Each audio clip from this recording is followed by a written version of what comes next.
কেমন আছো সবাই? আমি Akash. Welcome to learning hub 360। আজ তোমাদের জন্য নিয়ে এসেছি প্রেজেন্ট পারফেক্ট কন্টিনিউয়াস টেন্স এবং এর সঙ্গে আমরা জেনে নেব কোথায় ফর বসে এবং কোথায় সিন্স বসে। অনেকেরই ডাউট থেকে থাকে যে আমরা কোথায় ফর লিখব এবং কোথায় সিন্স লিখব। তাহলে কিন্তু এই ভিডিওটা পুরোটা দেখো। এখানে আমরা একদম ইজিয়েস্ট উপায়ে কিন্তু শিখব যে কোথায় ফর এবং কোথায় সিন্স বসে। এর মাঝখানে একটা কথা বলে রাখি, যারা এসএসসি সিএইচএসএল এর জন্য প্রিপারেশান নিচ্ছ তারা চাইলে ভিডিওটা স্কিপ করতেও পারো, কিন্তু আমার মতে বলে তোমরা ভিডিওটা দেখো, তাহলে তোমাদেরও ডাউট ক্লিয়ার হয়ে যাবে এবং তার সঙ্গে সঙ্গে তোমরা তো জানোই আমরা অনেক মজা করেই পড়াশোনা করি, সুতরাং ভিডিওটা তোমার বোরিংই লাগবে না। দেখো, এবার আমরা ডিরেক্ট আমাদের টপিকে চলে আসছি, প্রেজেন্ট পারফেক্ট কন্টিনিউয়াস টেন্সে। প্রেজেন্ট পারফেক্ট কন্টিনিউয়াস টেন্স কখন হয় এটা আমাদের ফার্স্টে জানতে হবে। ধরো আমি কোনো একটা কাজ বা তুমি কোনো একটা কাজ 2 ঘন্টা আগে থেকে শুরু করেছো, ঠিক আছে? তুমি 2 ঘন্টা ধরে বই পড়ছো, ঠিক আছে? তাহলে কাজটা কখন শুরু করেছো? তুমি 2 ঘন্টা আগে, এবং তুমি এখনও পড়ছো, 2 ঘন্টা ধরে তুমি পড়িতেছো, ঠিক আছে? তার মানে তোমার পড়া কাজটা এখনও কিন্তু শেষ হয়নি, এবং সেটা শুরু হয়েছিল কখন? না 2 ঘন্টা আগে, পাস্টে শুরু হয়েছিল। এরকম টাইপের যখন বোঝাবে তখন কিন্তু প্রেজেন্ট পারফেক্ট কন্টিনিউয়াস টেন্স হবে, ঠিক আছে?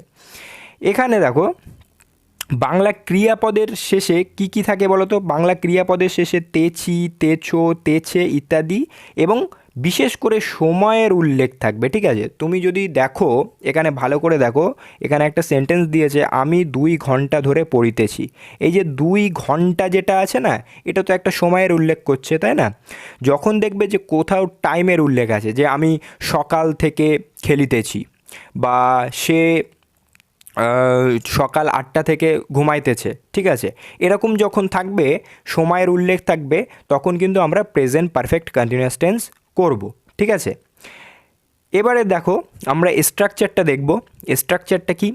সাবজেক্ট বসবে প্রথমে, তারপরে হ্যাভ অথবা হ্যাজ, তার সঙ্গে বিন, তার সঙ্গে ভার্বের সঙ্গে আইএনজি যুক্ত হবে। আর এটা আগেই বলেছি আমি যে আইএনজি যখন যুক্ত হয় তখন কি হয়? ভার্বটা প্রেজেন্ট ফর্মে থাকে। তারপরে অবজেক্ট বসবে, ঠিক আছে?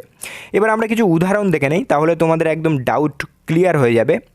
আমি 2 ঘন্টা ধরে পড়িতেছি, এই যে বাক্যটা আছে, এখানে সাবজেক্টকে, পড়া কাজটা কে করছে? আমি করছি।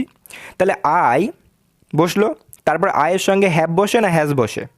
অবশ্যই হ্যাভ বসে, সেই জন্য হ্যাভ, তারপর বিন, তারপর রিড, যে ভার্বটা ছিল রিড মানে পড়া, সেই পড়া ভার্বের সঙ্গে আইএনজি যোগ করে তাহলে কি হয়ে যাচ্ছে? রিডিং। তাহলে আই হ্যাভ বিন রিডিং। এবারে যেই অবজেক্ট যেটা আমি লিখেছিলাম না, এখানে কি হয় বলো তো? যতক্ষণ ধরে পড়ছে, ধরো 2 ঘন্টা ধরে আমি পড়িতেছি, তাহলে আমরা কি লিখবো? ফর 2 আওয়ার্স, ঠিক আছে? তারপরে দেখো, সেকেন্ড যে উদাহরণটা দিয়েছে সেখানে কি বলছে? তুমি অনেকক্ষণ ধরে খেলিতেছো, তাহলে কি? সাবজেক্ট হচ্ছে you. You have been playing for a long time, তুমি অনেকক্ষণ ধরে খেলিতেছো। তাহলে তুমি স্ট্রাকচারটা বুঝতে পারছো তো? প্রথমে সাবজেক্ট, তারপর সাবজেক্ট অনুযায়ী যে কোনো একটা হ্যাভ হবে না হ্যাজ বসবে, এটা তুমি বসালে, তারপরে বিন দিলে, তারপরে ভার্বের সঙ্গে আইএনজি বসালে, ঠিক আছে? তারপরে দেখো, সে 2 বছর ধরে ইংরেজি শিখিতেছি, তাহলে এখানে যে সাবজেক্ট সে হচ্ছে হি, তাহলে he has been learning English for 2 years. He has been learning English for 2 years. এখানে দেখো আরেকটা দিচ্ছে, বলছে সে 2018 থেকে ইংরেজি শিখিতেছে, তাহলে he has been learning English since 2018। এখানে দেখো, এখানে আমরা দেখলাম প্রথম বাক্যে ফর 2 ইয়ার্স, আর এখানে দেখো সিন্স 2018। তাহলে এই দুটো ফর বসছে একটাতে, একটাতে সিন্স বসছে, এমনটা কেন হচ্ছে? তাহলে আমাদের দেখে নিতে হবে যে কোথায় ফর বসে এবং কোথায় সিন্স বসে। দেখো ভালো করে দেখো এই উদাহরণটা। প্রথম উদাহরণে বলছে সে 2 বছর ধরে ইংরেজি শিখিতেছে, ঠিক আছে? তাহলে সে কতদিন, মানে ডিউরেশন, ঠিক আছে? মানে সময় পর্ব যেটা, সেটা কত দিনের? 2 বছরের, ঠিক আছে? তাহলে যখন এরকম ডিউরেশন বলে দেবে তখন কি করতে হবে? আমাদের ফর বসাতে হবে, ফর 2 ইয়ার্স, ঠিক আছে? সে 2 ঘন্টা ধরে পড়িতেছে, ঠিক আছে? তাহলে ফর 2 আওয়ার্স, ঠিক আছে? এরপরে যখন বলছে দেখো যে 2018 থেকে ইংরেজি শিখিতেছে, তার মানে কি?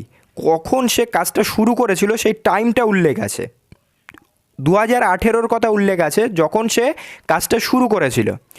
যখন দেখবে যে এরকম টাইমের উল্লেখ থাকবে যখন থেকে কাজটা শুরু হয়েছে তখন হবে সিন্স। তাহলে এখানে ভালো করে দেখো, আমি এখানে দুটো ছক করে দিয়েছি। ফর কখন হবে?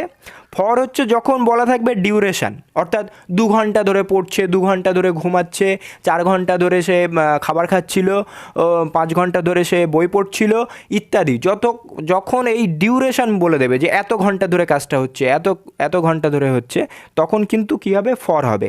আর যখন স্টার্টিং টাইমটা বলা থাকবে যে সে 2018 থেকে ইংরেজি শিখছে, সে সকাল 8টা থেকে পড়াশুনো করছে, সে সকাল 9টা থেকে ঘুমাচ্ছে, ঠিক আছে, এরকম যখন উদাহরণগুলো দেয়া থাকবে তখন কিন্তু সেখানে সিন্স বসাতে হবে। এখানে বাংলা ক্রিয়াপদেও তুমি কিন্তু আইডেন্টিফাই করে নিতে পারবে।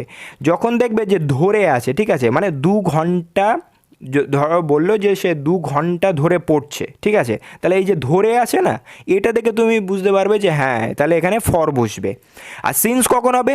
যখন তুমি দেখবে যে থেকে থাকবে, মানে সে সকাল 8টা থেকে পড়ছে, ঠিক আছে, তার মানে থেকে যখন থাকবে তখন কী হবে? সিন্স। তাহলে একদম বোঝা গেল, এখানে কোনো কনফিউশন থাকার কোনো কথাই নেই। আর ফর এবং সিন্স কোথায় বসে এটা তুমি তো জানতে পারলে।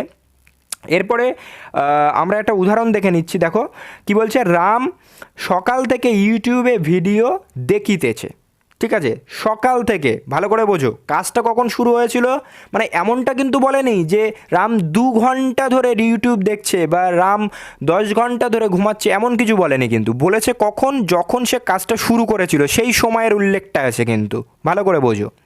তাহলে ভিডিওটা সে কখন থেকে দেখছে? সকাল থেকে।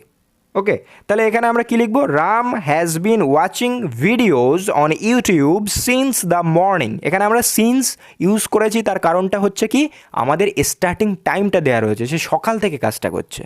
বোঝা গেল? তাহলে কোথায় ফর এবং কোথায় সিন বসছে একদম ক্লিয়ার হয়ে গেছে। এবার দেখো কিছু এইচডাব্লিউ কাজ আমি এখানে দিয়েছি যেগুলো তোমরা কমেন্টে করবে, কমেন্টে জানাবে।